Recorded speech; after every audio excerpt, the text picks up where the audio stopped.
자, 들어왔습니다. 국소 강사입니다. 자, 이번 시간부터는 경제론이 들어가죠. 자, 경제론의 첫 번째 수요 공급 이론, 논점 몇 가지? 세 가지. 첫 번째, 기본 개념을 묻는다. 기본 개념을 묻는다. 두 번째, 소비자나 공급자의 행동 변화를 묻는다. 즉, 수요의 증가 감소, 공급의 증가 감소를 묻는다. 그 다음에 소비자와 공급자의 행동이 바뀌면 시장의 가격과 거래량이 바뀌죠. 이게 네 가지 규칙, 균형의 변화를 묻는다. 항상 소비자의 행동이 먼저 바뀌고 그 다음에 시장의 가격과 거래량이 바뀐다는 거 놓치시면 안 된다. 자, 그러면 들어가 보겠습니다. 자, 빵크노트 6페이지 수요 공급 이론이에요. 여기는 지금 기본 개념을 묻는 파트인데 올해는 수요량의 변화, 수요의 변화 나올 때 되었고 유량, 저량도 나올 때 되었다는 거. 자, 봅시다. 수요량의 변화와 수요의 변화는 항상 시작이 똑같아요. 이렇게 시작하지 않습니까? 수요량이 변했다, 수요량이 변화했다. 즉, 이 말은 소비자 행동이 바뀐 거예요. 그런데 무엇에 의해서 소비자의 행동이 바뀌었습니까? 이게 중요한 거 아니에요. 그래서 가격의 변화로 소비자의 행동이 바뀌었다 그러면 수요량의 변화. 그 다음에 가격 이외의 요인으로 소비자의 행동이 바뀌었다 그러면 수요의 변화. 일단 원인으로 수요량의 변화, 수요의 변화를 나눈다는 거. 그럼 이제 궁금하잖아요.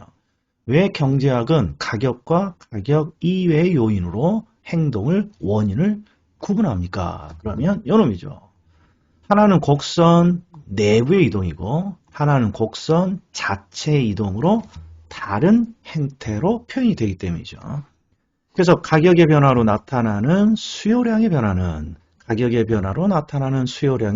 곡선 내부의 이동 또는 곡선 상의 이동이라고도 하죠. 그 다음에 가격 이외의 요인으로 소비자의 행동이 바뀌는 수요의 변화는 곡선 자체의 이동인 것이죠. 그리고 곡선 자체가 우측으로 이동한다. 수요의 증가. 곡선 자체가 왼쪽으로 이동한다. 또는 좌측으로 이동한다. 수요의 감소. 그럼 이게 기초고 우리 시험에 자주 나오는 패턴을 한번 보자고요. 이거. 지문을 딱 읽다 보면 딱 봐도 보여 이게. 동그라미가 3개니까 수요량의 변화야.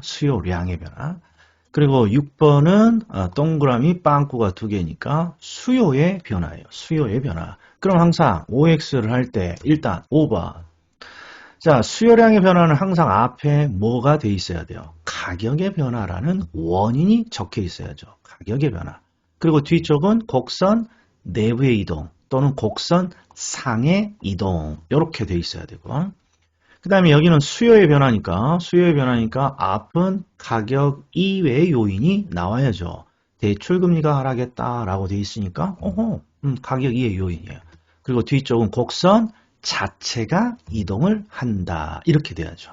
그런데 곡선 자체 이동은 곡선이 우측으로 이동할 수도 있고 좌측으로 이동할 수도 있잖아요. 그러니까 이런 걸 요 뒤쪽에다가 뭔가 추가하기도 한다 이런 말이에요. 그럼 봅시다. 대출금리가 하락했다 그러면 소비자들이 땡큐 하죠. 땡큐. 그러니까 수요곡선 자체가 우측으로 이동한다. 이런 식으로 표현도 되겠죠. 이런 식으로. 자, 이번에는 공급입니다. 공급. 이쪽이 다 공급 곡선이니까 공급이에요. 그래서 위쪽은 공급 양의 변화. 밑은 공급의 변화. 이렇게 되겠죠. 자, 7번. 공급량의 변화는 앞이 가격의 변화가 나와야 되고, 자, 뒤쪽은 곡선 내부의 이동 또는 곡선 상의 이동이 나와야 되고, 자, 8번은 공급의 변화니까 앞쪽은 가격 이외의 요인. 그래서 건축 기술이 나왔네요. 그리고 뒤쪽은 곡선 자체가 이동한다. 근데 이게 이런 식으로도 나올 수도 있죠.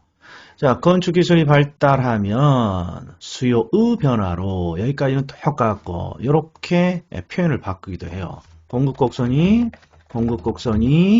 좌측으로 이동한다.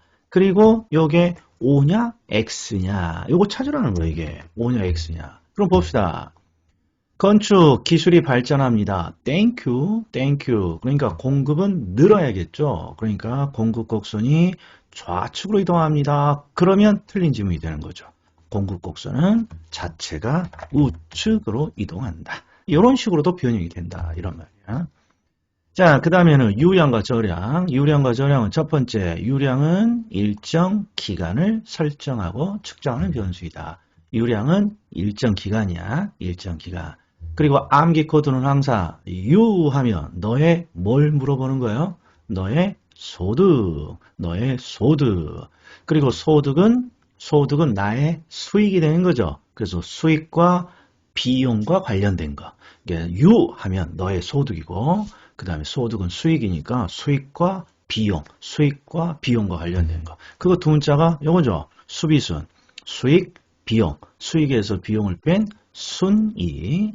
그리고 이건 따로 암기해야죠. 대표적인 유량이 수요, 공급. 수요량, 공급량. 수요량, 공급량. 요놈이 유량이라는 거. 자, 그래서 빵꾸 채워보자고요. 유량은 일정 기간이고 여기는 소득이 들어가겠죠. 뭐 가계 소득으로도 나오고 급여, 월급, 연봉 이런 식으로도 출제됐고 그 다음에 여기는 수입이겠죠. 임대료 수입, 지대 수입, 그 다음에 비용, 연간이자 비용, 그 다음에 순, 영업소득, 합치면 수비순, 그 다음에 수요량, 유량이고, 신규 주택 공급량, 그 다음에 거래량이겠죠. 수요와 공급이 만나는 거래량. 그래서 소득, 수비순, 수급거, 그 다음에 자, 저량은 일정 시점을 설정한다. 일정 시점을 설정하고 측정하는 변수다. 대표적인 게 뭐예요? 대표적인 게 가격이죠, 가격. 이건 놓치면 안 된단 말이에요. 놓치면. 자, 여러 가지 해볼 테니까 잘 봐요. 자, 감정평가에서는 항상 가치 또는 가격을 추계하죠. 근데 가치와 가격은 끊임없이 변하니까 이게 몇 월 며칠인지 꼭 시점을 찍어줘야 되잖아요. 그러면 평가론에서는 그걸 뭐라고 불러요? 그렇죠. 기준 시점이라고 부르죠. 기준 시점. 이게 바로 저량과 연결되어 있는 논점이란 말이에요. 또 보세요. 부동산 가격 공시제도. 가격 공시제도는 가격을 공시해요. 근데 가격은 끊임없이 변화하는 속성이 있으니까 시점을 밝혀줘야 된다. 시점. 요 시점을. 그런데 가격 공시제도에서 그 시점을 뭐라고 부르나요? 우리가 1월 1일, 요걸 뭐라고 그래요? 공시 기준일. 그래서 공시 기준일이 항상 1월 1일입니다. 이 말은 1월 1일자 가격을 산정하는 게 원칙인 것이죠. 그 다음에 나머지는 자치인재죠. 자치인재, 자산, 그 다음에 가치. 근데 가격이나 가치나 똑같은 내용이니까 자치, 그 다음에 도시 인구 규모, 그 다음에 재고량.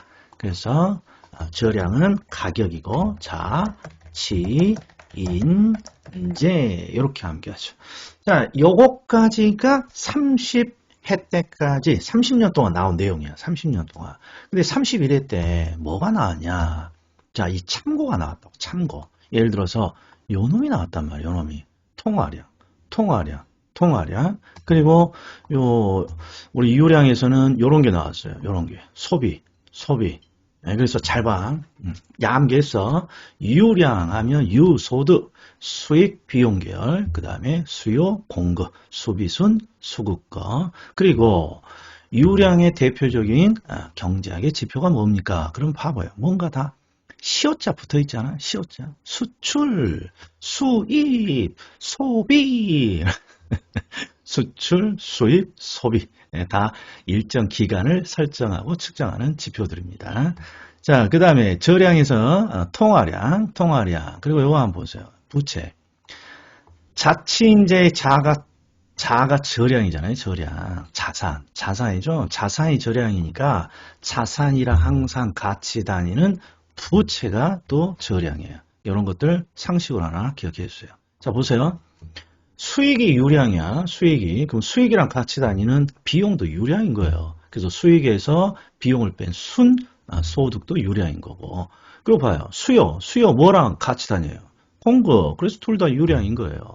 그런데 자산은 저량이죠. 저량. 그럼 자산은 누구랑 같이 다녀? 부채. 그리고 자산과 부채 차이를 뭐라고 부르죠?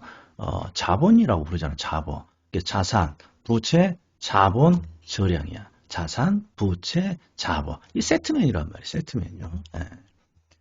자, 그 다음에 수요의 법칙과 공급의 법칙. 수요의 법칙과 공급의 법칙을 우리는 주관식으로 묻지는 않는 거니까 이렇게 나오면 요 증가 감소만 구별해 주면 돼요. 증가 감소만. 자, 일반적으로 공급의 법칙이 잘 나오죠. 왜? 우리는 소비자니까. 공급의 법칙이 잘 나옵니다. 자, 공급의 법칙은 공급자 행동 법칙인데 항상 뭘 주는 거죠? 가격의 원인이죠. 이게 가격에 대해서 공급자가 어떤 행동을 합니까? 이게 공급의 법칙이고, 수요의 법칙은 가격에 의해서 소비자들이 어떤 행동을 합니까? 이게 수요의 법칙이죠. 그러니까 수요의 법칙과 공급의 법칙을 우리가 두 가지로 개념으로 수요량의 변화인가요? 수요의 변화인가요? 이렇게 물어보면 어떤 내용을 구체화시키고 있는 거예요. 그렇죠. 바로 가격에 의해서 소비자들의 행동이 어떻게 바뀝니까? 라는 수요량의 변화를 지금 구체화한 내용이라고 보면 돼요. 이게 수요량의 변화인데 정확히 변화가 증가냐 감소냐 이런 걸 묻는 게 수요의 법칙이에요. 자, 봅시다. 자, 가격이 오릅니다. 그러면 소비자는 no 땡큐니까 소비량은 감소하는 거죠. 소비량은. 그리고 가격이 하락하면 땡큐니까 수요량은 증가하고. 그러니까 이 증가 감소만 시험장에서 구별해 달라는 거예요. 자, 그리고 공급의 법칙도 가격이죠. 가격에 대해서 공급자가 어떻게 합니까? 그러면 가격이 상승하면 공급자들은 땡큐라 그래요. 가격이 상승하면 공급자들은 땡큐라고 한다. 이윤이 많이 남으니까. 그래서 공급량은 증가야. 증가. 그리고 가격이 하락하면 이윤이 떨어지니까 공급량은 감소합니다. 요 넷 중에 딱 하나 정도는 출제된다. 자, 이번에 소득의 변화와 정상제, 열등제. 정상적인 제한은 우리가 잘 알고 있는데 핵심이 정상제와 열등제는 항상 소득과 관련되어 있다면 소득. 그래서 소득이 나오면 출제자가 정상제냐 열등제냐를 묻는 거예요. 근데 정상적인 제한은 일반적인 제한이니까 소득이 늘면 소비도 늘고 소득이 감소하면 소비가 감소해요. 그래서 열등제를 꼭 확인해야죠. 자, 열등제는 소득이 늘면 오히려 소비가 감소하는 거죠. 근데 소비가 감소한다는 뜻이 뭐라고 그랬어요? 소득이 늘면 소비가 감소해요. 소비가 감소한다는 건 선택을 하지 않고 버린다는 뜻이에요. 그래서 열등제의 경우에는 소득이 늘면 버린다 이런 말이에요. 왜? 열등하다고 생각하니까. 그래서 수요가 감소하는 거예요. 그리고 반대로 소득이 감소하면 반대로 소득은 증가하는 것이고 난이도는 출제 빈도는 굉장히 떨어지는 내용이죠. 자, 그 다음에 관련제와의 가격. 그러면 대체관계, 보완관계. 제가 수업할 때마다 내가 눈이 많았는데 대체관계는 따라서 바뀌는 거고 보완관계는 반대로 바뀐다. 라고만 하면 안 된다 그랬어. 암기 코드를 적용할 때 항상 뭘로 시작하는지를 본다. 가격으로 시작을 해야만 암기 코드가 적용되는 것이다. 근데 만약에 가격으로 시작하지 않고 수요, 대표인 게 수요죠. 이런 수요로 시작했다면 암기 코드가 뒤바뀌는 거야. 근데 우리 시험에 100번이 시험에 나오면 99번은 전부 다 가격으로 시작한단 말이에요.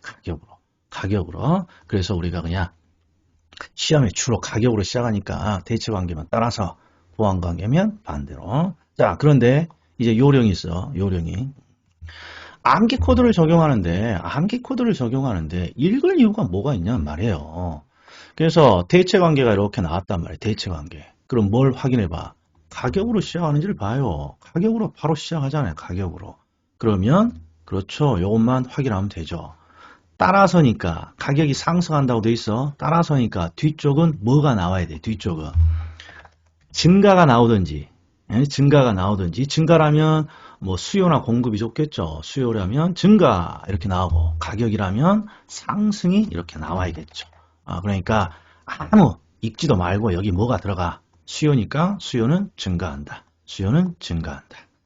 자, 그 다음에 대체 관계고 가격으로 시작했어요. 하락이 하락. 그러니까 뒤쪽은 어떤 문구만 있으면 돼. 하락이니까 소비가 감소한다. 또는 가격이라면 하락한다. 그런데 대부분 감소한다고 적어져 있겠죠. 감소한다고. 감소한다고. 자, 다시 대체 관계와 보완 관계가 보이면 가격으로 시작하는지를 확인해요. 그리고 가격으로 시작하면 암기 코드가 적용되는구나. 여기는 상승이니까 뒤쪽은 증가 두 글자만 보는 거야. 아파트에 수요고 지랄이고 이런 거 보는 게 아니라 증가만 있는지 보는 거야. 가격이 하락합니다. 돼 있으면 따라서니까 감소가 있는지만 보면 되는 거죠. 감소만. 객관식 시험에서는. 자, 하나 더 해봅시다. 자, 여기는 보완관계죠. 보완관계. 보완관계. 그러면 암기 코드 적용할 수 있냐? 봤더니 가격으로 시작해. 암기 코드 적용하면 되죠. 자, 그런데 여기가 상승이라고 되어 있어. 상승. 상승. 그러면 뒤쪽에 뭐가 있어야 돼? 반대니까 감소가 있어야 된다. 감소. 그래서 여기는 감소한다. 감소 딱 두 글자만 확인하면 되죠. 네, 보완관계예요. 그리고 가격으로 시작하고 따라서 암기 코드를 적용한다. 하락이니까 이쪽은 뭐가 나와야 돼요? 그렇죠. 증가, 증가, 증가, 증가. 이 두 글자만 있으면 된다. 자, 5번, 6번도 마찬가지. 5번, 6번. 자, 대체관계고, 대체관계고. 여기도 대체관계예요. 그럼 암기 코드를 적용하려면 가격으로 시작하는지를 봐야죠. 가격이야. 자, 그런데 여기 딱 봤더니 상승이라고 돼 있어. 암기 코드 가능하죠? 상승. 그럼 뒤쪽은 그렇죠.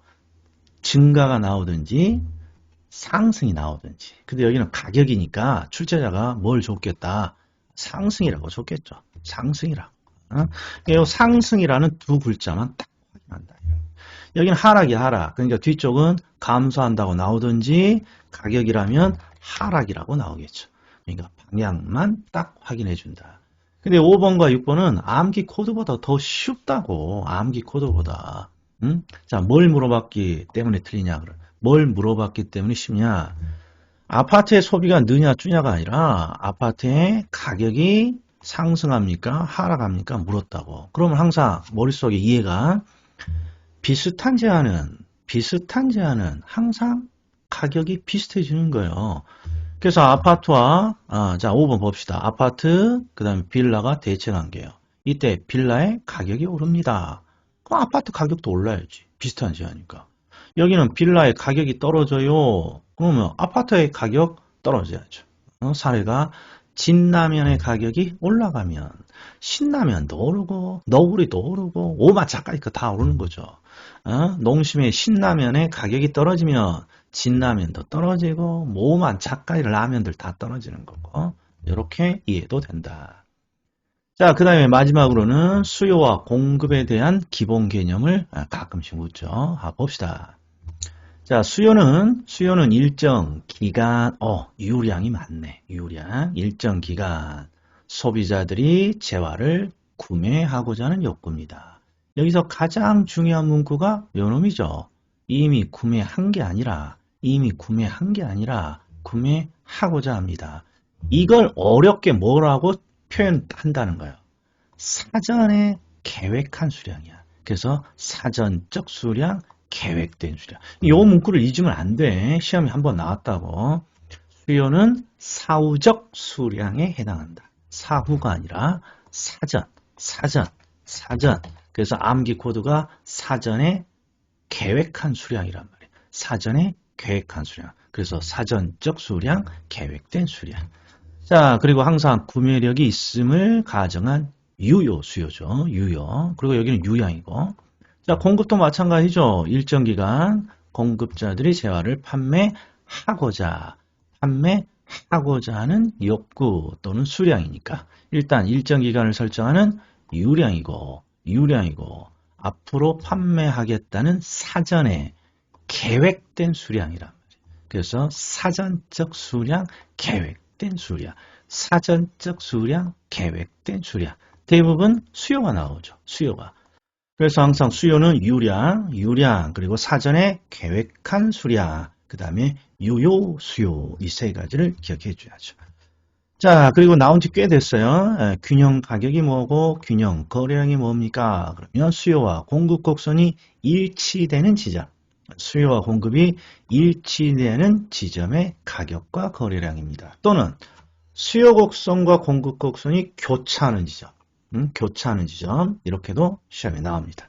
여기까지가 기본 개념. 자, 다음 시간에 뵙겠습니다.